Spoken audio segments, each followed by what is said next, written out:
Sir నమస్కారం sir. నమస్తే. Sir Nagari నియోజకవర్గంలో మాజీ మంత్రి రోజా గారికైతే జగన్మోహన్ రెడ్డి గారు షాక్ ఇచ్చారని చెప్పుకోవాలి సార్. అక్కడ ప్రస్తుత టీడీపీ ఎమ్మెల్యే ఎవరైతే ఉన్నారో ఆయన తమ్ముడు ఇప్పుడు ఆ టీడీపీకి రాజీనామా చేసి వైసీపీ పార్టీలో జాయిన్ కాబోతున్నారు. ఆయన్ని అక్కడ నగర నియోజకవర్గ ఇన్ఛార్జ్గా కూడా చేయబోతున్నట్టుగా వార్తలు వినిపిస్తూ ఉన్నాయి సార్. సో ఇదే కానీ జరిగితే ఇక నగర్లో రోజా గారి రాజకీయ ప్రస్థానం ముగిసిపోయినట్టే అని కూడా చెప్పేస్తున్నారు. దీని వెనకాల కూడా పెద్దిరెడ్డి రామచంద్రారెడ్డి గారు ఉన్నట్టు కూడా వార్తలు వినిపిస్తున్నాయి సార్. మరి రోజా రాజకీయ ప్రస్థానం గురించి ఇక ముగిసిపోయినట్టేనా నగరిలో, మీరేం చెప్తారు సార్ దీనికి సంబంధించి? అంటే గాలి ముద్దుకృష్ణమనాయుడు గారి రెండో కుమారుడు వైసీపీలో చేరాడు. ఇది స్టోరీ.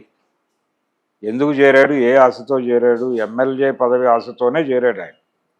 ఎందుకు ఎమ్మెల్యే పదవి ఆశ అంటే ఆల్రెడీ రోజా గారు ఉన్నారు కదా అక్కడ, మళ్ళీ ఇతనికి ఎలా ప్లేస్ దొరుకుతుంది? పైగా ఆవిడ మంత్రిగా కూడా చేశారు. ఆవిడకి హైకమాండ్లో మంచి పట్టు ఉండి ఉండవచ్చు.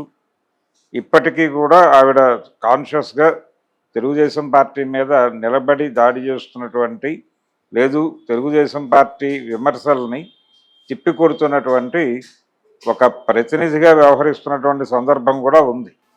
అంటే ఎఫెక్టివ్గా మాట్లాడుతున్న వాళ్ళు తగ్గుతున్నారు నెమ్మదిగా. ఒక దశలో పేరుని నాని కనిపించాడు, ఇప్పుడు పేరుని నాని కనిపించడం మానేశాడు. తగ్గింది, బాగా తగ్గింది. పర్టికులర్గా ఆ రేషన్ షాపు గొడవ జరిగిన తర్వాత ఆయన కనిపించడం తగ్గింది. ఈ క్రమంలోనే కొడాలి నాని కానీ లేకపోతే వల్లభనేని వంశీలు వీళ్ళెవరూ కనిపించడం లేదు. ఇటువంటి పరిస్థితి నేరుగా జగనే తన గురించి తాను మాట్లాడుకునే పరిస్థితుల్లో కూడా కొద్దో గొప్ప రోజా మాట్లాడుతూనే ఉంది ఇప్పటికీ. అటువంటి ఆవిడకి సీట్ ఇవ్వకుండా ఆపేస్తారా అనేది ఒక చర్చ. ఎప్పుడైతే ఇతన్ని తీసుకున్నారో ఎమ్మెల్యే టికెట్ కోసమే ఇతను చేరుంటాడు అని అనిపిస్తోంది. అది నిజం కూడా. జగదీష్ ఎందుకు చేరాడు అతను? ఎందుకు అతనికి ఉన్నటువంటి హోప్ ఏమిటి అంటే, జగన్మోహన్ రెడ్డి గారు రేపు రాబోయే ఎన్నికల్లో మొన్న ఓడిపోయినటువంటి ఎమ్మెల్యేల ముఖంతో వెళ్ళే అవకాశం లేదు అనేది ఒక క్లియర్ కట్ ఇండికేషన్ ఉంది. రెండోది ఇంకొక హోప్ ఉంది.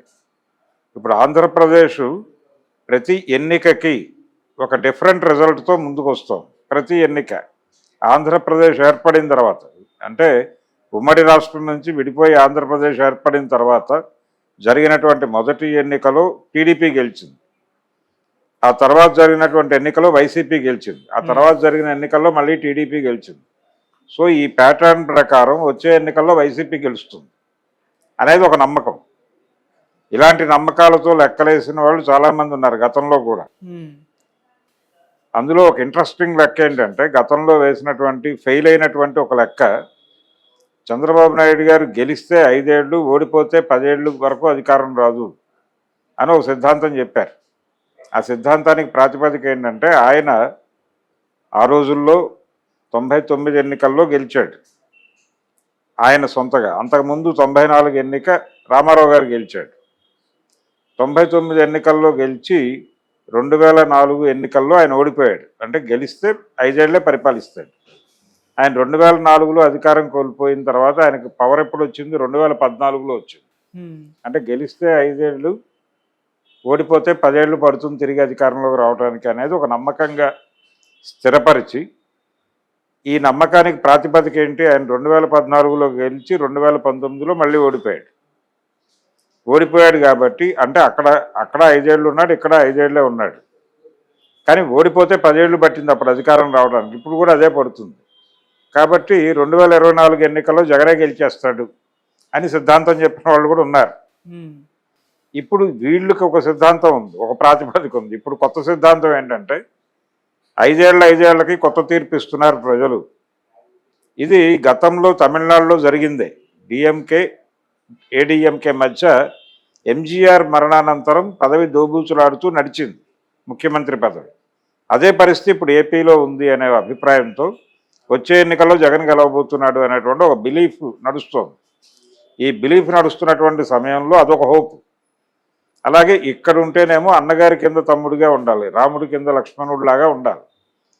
ఇతనికి కూడా ఆస్పిరేషన్స్ ఉంటాయి కదా. సో తన కోరిక నెరవేరాలంటే అన్నగారు అవకాశం కల్పిస్తే తప్ప టీడీపీలో కుదరదు. తన అవకాశం తనే క్రియేట్ చేసుకోవాలంటే పక్క పార్టీలోకి వెళ్ళి పోటీ పడాలి. అంటే అన్నదమ్ముల సవాలు. వచ్చే ఎన్నికల్లో అన్నదమ్ముల సవాల్గా సీన్ మారుతుంది. అక్కడ మారి ముద్దు కృష్ణమనాయుడు గారి ఇద్దరు పిల్లలు అసెంబ్లీ స్థానం కోసం దెబ్బలాడతారు. అందులో ఎవరు గెలిచినా పదవి వారింట్లోనే ఉంటుంది. అంటే గతంలో పురంధేశ్వరి గారు రామానాయుడు గారు పోటీ చేశారు బాపట్ల నియోజకవర్గానికి పార్లమెంట్కి. కంటెస్ట్ చేసినప్పుడు రామానాయుడు గారు ఓడిపోయి పురంధేశ్వరి గారు గెలిచారు 2004 ఎలక్షన్స్లో. జరిగినప్పుడు రామానాయుడు గారు నేను ఓడిపోయానని బాధపడలేదు, పదవి మా ఇంట్లోనే ఉంది కదా అన్నాడు. ఆయనకి కోడల వరుస అవుతుంది కాబట్టి పదవి మా ఇంట్లోనే ఉంది కదా అన్నాడు ఆయన క్యాజువల్గా. అలాగే ఇప్పుడు ఎవరు గెలిచినా పదవి వారింట్లోనే ఉంటుంది కాబట్టి ఆ కుటుంబానికి వచ్చిన ఇబ్బంది లేదు. ఇప్పుడు ఇబ్బందల్లా రోజాకు ఇబ్బంది. ఆయన ఎలాగూ న్యూ ఫేసెస్తో పెడతాడు అన్నదానికి కూడా ప్రాతిపదిక ఏంటంటే మొన్న జరిగినటువంటి ఎన్నికల్లో కూడా ఆయన చాలా చోట్ల ముఖాలు మార్చాడు జగన్మోహన్ రెడ్డి గారు. ఈ ముఖాలు మార్చటం అనే ప్రోగ్రాం ఈసారి టోటల్గా న్యూ ఫేసెస్తోనే వెళ్తాడు. పర్టికులర్గా ఓడిపోయిన ఎమ్మెల్యేలకు అసలు చోటు ఇచ్చే ప్రసక్తే ఉండకపోవచ్చు అనేది బలంగా వినిపిస్తున్నటువంటి మాట. ఆల్రెడీ దానికి సంబంధించినటువంటి కసరత్తు ఇంకో సంవత్సరంలో మొదలవబోతోంది అని కూడా చెప్పుకుంటున్నారు. కాబట్టి ఇప్పుడే చేరితే ఇది అడ్వాంటేజ్ అవుతుంది. ఆ టైంలో చేరి పదవి ఆశించడం అనేది దుర్మార్గం అవుతుంది. కానీ ఇప్పుడు చేరి ఆశించడం అనేది సరైనటువంటి ఆర్గానిక్ మెథడ్లోనే ఉంటుంది. అందుకని ఇప్పుడే చేరిపోయాడు ఆయన. చేరిపోయి ఆయన టార్గెట్ అయితే అదే కొత్త ఫేసెస్తో వస్తారు జగన్ అనేటువంటి ఒక నమ్మకంతో చేరాడు. ఈ నమ్మకాన్ని పెద్దిరెడ్డి లాంటి వాడు సమర్థించి ఉండొచ్చు ఈ ఆస్పిరేషన్. అలాగే రోజా గారికి వేరే నియోజకవర్గం ఇస్తారా లేకపోతే ఇంకే రకంగానైనా ఆవిడని ఫెసిలిటేట్ చేస్తారా? ఆ మేరకు ఆవిడకి హామీలు ఇచ్చి కూర్చోబెట్టకపోతే ఆవిడ హర్ట్ అయ్యి రియాక్ట్ అయ్యేటువంటి ప్రమాదాలు కూడా ఉంటాయి. అందుకని ఇది కొంచెం మేనేజ్ చేసుకుని నడిపించాల్సినటువంటి కథే నిస్సందేహముగా. అందుకని నగరిలో రోజా పరిస్థితి అయితే